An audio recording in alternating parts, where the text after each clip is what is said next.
Aujourd'hui, je vais vous parler d'un problème de roulement sur un MP3 400 LT. Donc, comme vous le voyez déjà sur la vidéo, tout est démonté. La face avant du scooter est démontée. Le compteur est démonté. Tout ce qui est là est démonté. Bon, je vous dis tout de suite, cette vidéo est plutôt pour vous expliquer, mais surtout si vous n'êtes pas du tout bricoleur, ne le faites pas. Ne vous y aventurez pas parce que c'est quand même assez compliqué. Il y a des réglages au niveau des palonniers. Et il y a aussi également des cages à enlever. Donc c'est réellement pour vous montrer et pour vous donner un ordre d'idée de l'ampleur du travail qu'il y a à faire sur le scooter.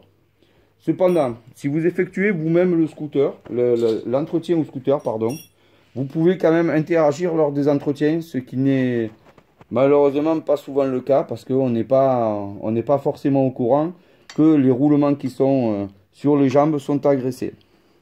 Donc je vais déjà vous donner le nombre de roulements. Vous avez un roulement ici qui est en haut là, voilà, qui est fixé par ces vis là. Vous avez aussi des roulements qui sont en bas. Alors ils rentrent tout simplement dans la jambe là, donc je vous montre à peu près le style de roulement.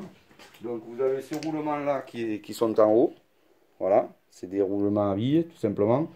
Et vous avez des roulements coniques qui rentrent dans la jambe en bas. Donc ces roulements là, eh ben, il y a une cage aussi à dégager du scooter. Et on va dire que c'est pas tout à fait facile, il faut s'y connaître un petit peu. Donc, je vous répète, il y en a un en haut, celui-là qui est à billes, un en bas, là-dessous, c'est celui-là qui est conique. Donc il faudra le rentrer un peu en force, il faudra le chauffer. Donc je vous dis honnêtement, il faut vraiment s'y connaître. Ensuite, eh ben, toutefois, il faudra aussi savoir comment purger les freins du scooter, vu que vous devrez démonter les tuyaux de frein avant. Et vous devrez aussi démonter eh ben, les arrivées de liquide de frein eh ben, qui constituent votre Ronon Lock, ce qui permet à votre scooter de rester droit quand le scooter, eh ben, vous le mettez bloqué. Donc, toutefois, j'ai remarqué en l'effectuant sur le scooter que le Ronon Lock, lui aussi, eh ben, lorsque eh ben, il n'est pas amorcé suffisamment, il y a un système de sécurité. Donc, votre klaxon se met à corner pour vous dire que le Ronon Lock, lui, ne fonctionne pas. Donc, il voudra quand même mieux avoir un cric pour pouvoir lever le scooter, savoir démonter tous les plastiques, savoir démonter le compteur, savoir aussi démonter votre guidon, savoir aussi changer toute cette partie-là. Donc, je peux vous dire que c'est un gros travail et qu'il y a au minimum pour un non-connaisseur entre 8 et 10 heures de travail. Sachez que chez Piaggio, si toutefois vous le faites faire, c'est un travail qui facture entre 7 et 900 euros. Alors, je vous disais, lors de l'entretien, vous pouvez quand même interagir pour éviter que ces roulements s'abîment entre 5 et 10 000 km. Sachez que les roulements de ces scooters-là, étant donné que la colonne est quand même un peu plus lourde, il n'y a pas eu trop de modifications de fait par rapport aux autres scooters. Alors effectivement, par rapport à un 125, c'est des roulements qui sont renforcés, bien que je pense que sur 125, ils sont renforcés aussi, mais ils sont quand même assez faiblards. Donc moi, je vous conseille de les graisser entre 5 et 10 000 km. Pour les graisser, vous procédez comme suit. Vous dévissez le boulon qui est là. Vous en avez un autre qui est là. Derrière la jambe aussi, les deux. Et donc, à ce moment-là, quand vous avez dévissé ces boulons, vous allez avoir un trou. Vous prenez une pompe à graisse, vous ingurgitez de la graisse à roulement. Et vous faites tourner votre guidon pour que la graisse puisse s'étaler. Il n'y a pas besoin que la graisse dégueule de trop, mais il faut le faire à chaque entretien. Sachez qu'aussi tout trou ou grosse bosse peut aussi endommager ce type de roulement. Là. Et ces roulements-là, en fait, c'est ce qui risque de créer des points durs. Donc, vous allez vous rendre compte, en fait, que vos roulements sont défectueux quand vous allez prendre votre guidon, que vous allez le tourner comme ceci, de gauche à droite, et que vous allez sentir que ça gratte à l'intérieur, c'est-à-dire que ça ne tourne pas librement, comme là, c'est en train de tourner.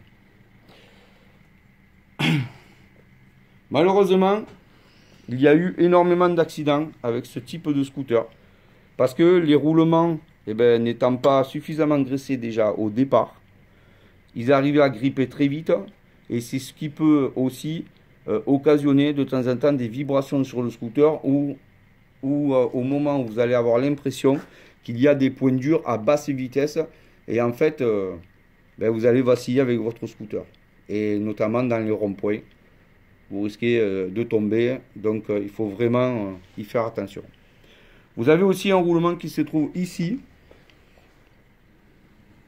au niveau de la potence. Donc moi j'ai fait un trou là, dans le plastique là, qui se voit plus trop quand on a monté, ben, on va dire le cache, et quand on a remonté tous les plastiques qui sont là. Donc j'ai fait un trou pour pouvoir aller attraper la vis qui est à l'intérieur, qui est un carré de 6. Et il faudra aussi démonter la plaque du scooter qui est là pour aller attraper le boulon qui est là, pour pouvoir le tenir et pouvoir dévisser complètement et l'enlever pour que votre scooter, le guidon de votre scooter puisse être enlevé sur la hauteur. C'est tout simplement emboîté, il y a un méplat. C'est pas bien compliqué. Sachez que si vous le démontez, moi je vous conseille à un endroit quelconque de faire un marquage pour pouvoir ensuite raligner le guidon de votre scooter pour que quand vous soyez en route droite, lui soit aligné par rapport à tout le reste et puis que surtout vous n'ayez pas l'impression d'avoir plus d'un côté que de l'autre. Donc c'est pas un détail ça, parce que vous savez très bien que quand on roule en scooter ou en moto, lorsqu'on est à faible vitesse, et ben en fait on se sert, on tourne le guidon. Mais par contre, quand on est à haute vitesse, on va plus trop ressentir ces points durs, étant donné qu'on a plutôt tendance à appuyer de droite ou de gauche des poignets pour donner l'inertie au scooter et puis tourner. Mais à faible vitesse, c'est assez dangereux. Donc, moi, le conseil, tous les 10 000 km, vous graissez par les 4 boulons, celui-là, les deux autres qui sont derrière, celui-là et les deux autres derrière. Ensuite, si vous avez un roulement, ce roulement qui est habillé là, comme ça, qui se trouve au niveau de la colonne, vous en avez un en bas. Toutefois, moi ce que j'ai fait, c'est que il est en bas de la colonne, là, on le voit, il sort là. Vous voyez, j'ai regressé, j'ai démonté, j'ai regressé et on a remplacé. Donc il y a des cages là aussi. Sachez que là aussi il y a des cages. Donc c'est pour ça que je vous dis, je vous explique, pour voir l'ampleur du travail, mais surtout, si vous n'êtes pas suffisamment connaisseur, ne le faites surtout pas. Parce que vous allez vous lancer dans une galère auquel vous n'y arriverez pas. Et surtout, vous risquez d'endommager. Je vous dis aussi qu'il faut savoir purger les freins du scooter. Pourquoi? Parce que quand vous allez dévisser ces boulons-là, celui-là, il y en a un qui va alimenter un étrier de frein là. Il y en a un qui va aller alimenter le vérin hydraulique qui est là, pour faire marcher votre Ronon Lock. Donc quand vous allez les dévisser, forcément vous allez faire rentrer de l'air dans un système, dans les deux systèmes, c'est-à-dire le Ronon Lock et le freinage du scooter. Donc surtout, ça c'est pareil. Si le jour où vous devez intervenir dessus, si vous ne savez pas le faire, ne le faites pas. Parce que c'est vraiment très très dur de le faire, et c'est surtout votre sécurité. On ne joue pas avec la sécurité. Voilà. Donc ensuite pour graisser celui-là, il vous faudra sortir le guidon. Alors si deux fois vous ne voulez pas faire le trou que moi j'ai effectué là, j'ai pris une grosse mèche qui tombe en face et après je le rebouche le trou avec soit du Chatterton ou alors j'adapterai quelque chose pour pouvoir boucher le trou. Il vous faudra démonter tous les plastiques du scooter, là, toutes les manettes, ça, les rétros, toute la partie plastique, en faisant attention de rien casser. Il y a des fils qui sortent en pagaille.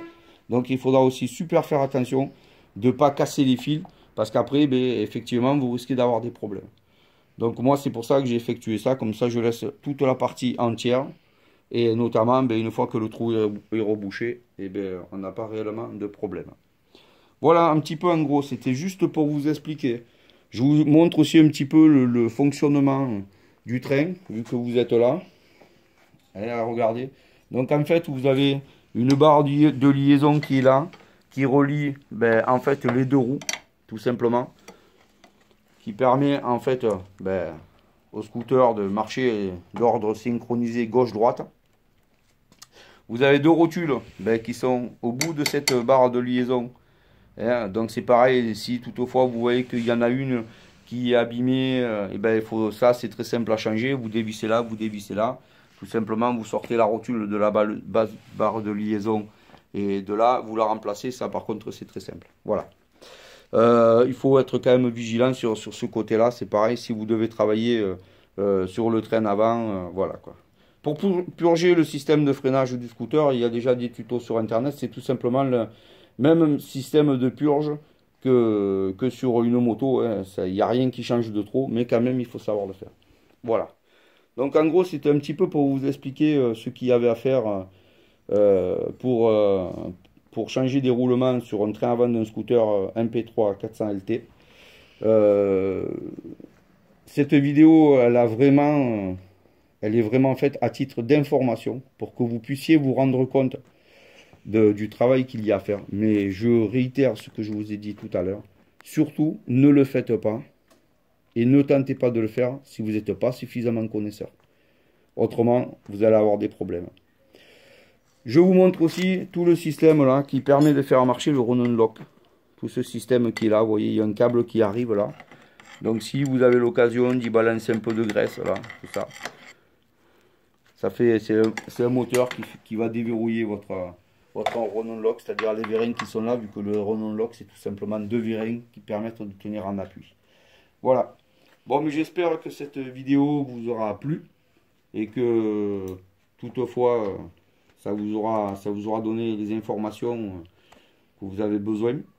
Je vous souhaite bon courage si vous voulez tenter de le faire. Et en attendant, eh bien, vous êtes un peu plus au courant. Je vous souhaite une bonne soirée. N'oubliez pas le pouce bleu. Et puis, je remercie bien sûr mon petit caméraman Flo Flo. Au revoir.